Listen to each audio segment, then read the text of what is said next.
Hello everyone, in front of me is iPhone 14 Pro Max, and let me show you how to crop item from a picture here.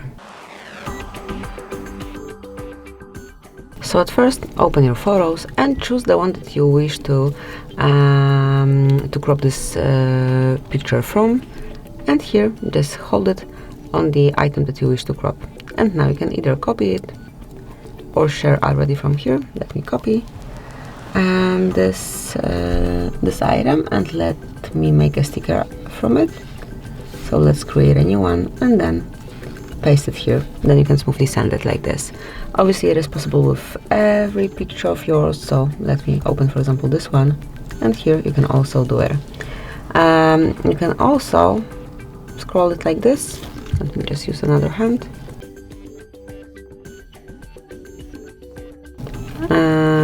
And crop it smoothly like that,